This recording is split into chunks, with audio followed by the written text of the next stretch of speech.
So we're taking a look at Crysis running on the i5-1135G7. Now this is the original Crysis, not the remastered version, and this is running at 720p, but the medium preset. And the performance is actually surprisingly good. Now the 1% lows look pretty bad there, and it's because of the fact that as you get to this area, a lot of things load in. But you'll see the averages right now is we're almost at 100 FPS average. There's actually some headroom here where we might be able to actually turn up the settings from medium. Now, I would prefer to keep it at medium because this was a very smooth experience, very playable. You'll see the occasional frame time spike, and that's what's keeping the 1% lows down for the most part. But this is a very playable experience. Those spikes are not as noticeable as you would think they are. It is a very smooth experience, and honestly, I'm blown away that this could run on this chip. Now, obviously, it's 720p. It's running at medium settings. You would expect it to at least be able to run considering how old the game is. But it's one of those games where part of the reason that Crysis is so demanding is actually the fact that it's not the best optimized game. Even on super powerful hardware, you're still going to run into certain issues just because the engine wasn't exactly the best engine ever. You know, it looked visually beautiful, but there were certain shortcomings to it. But overall, the performance of actually, or the experience of actually playing it at this performance level is fantastic. There is the headroom there for when things get really intense, for the frame rate to drop down and still be at a playable level. While if we were just struggling through what we were going through when playing the remastered version, we would run into severe issues. Throughout all of this, it's just a smooth experience.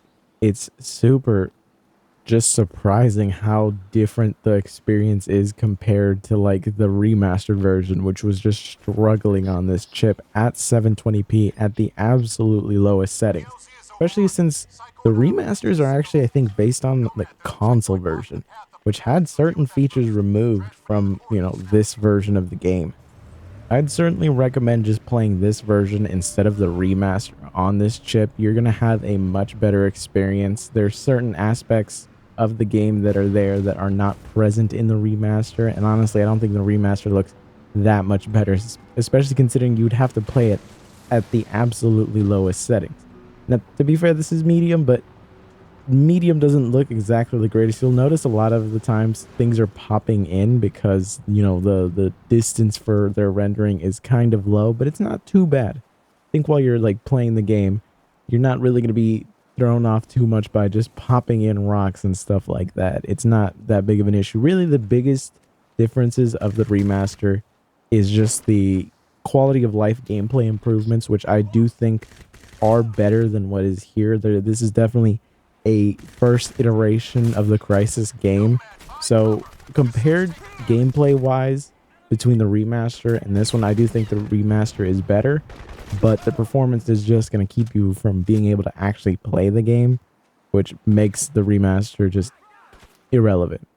I would expect the rest of the franchise to just take a nosedive from here though, so we're also going to be taking a look at Crysis 2 later on, and maybe Crysis 3, depending on how Crysis 2 performs, because if Crysis 2 is a complete slideshow, there's not even a point in trying out Crysis 3. I'm also debating on maybe doing Warhead, but not 100% sure, because Warhead really feels like more of an expansion for Crysis 1 than anything else. It's not too different. I mean, it's like the same island, just slightly different, you know, so I don't really think it's worth giving it a go. It's the same thing as like the pre-sequel for Borderlands, where I just feel like it wasn't necessary to test it because it's Borderlands 2. One of the weirdest issues that I ran in with this game though is the fact that I could not get the capture to work with it at like full screen. So this is actually it running windowed with it being kind of cropped in OBS. So the text might look a little blurrier, the gameplay itself might look a little blurrier because of that. But for the most part, this is a very playable experience, you know? I would rather play this in the tiny window that it was running at compared to how the remaster was running at full screen 720p, just because at least this was smooth and playable, you know? It was a good experience, and you'll see again the 1% lows are still down there. You know, 25 isn't exactly the greatest, but during the actual gameplay, it's not really affecting much of anything, you know? You only really notice it when you're going a little further, things are rendering in, but for the most part, it's just a much better experience. You could actually fully play the game like this and not have any issues, especially later on in the game when all the crazy alien stuff happens, because things kind of just die down from there. It becomes very, very linear. But anyways, that is it from me, guys. I want to thank you for watching. Be sure to subscribe if you are not subscribed. I do appreciate all of you guys that subscribe. It means a lot to me. If you'd like to support the channel, check out the affiliate links down below. Pick some stuff up, you know, help support me. I'll see you guys.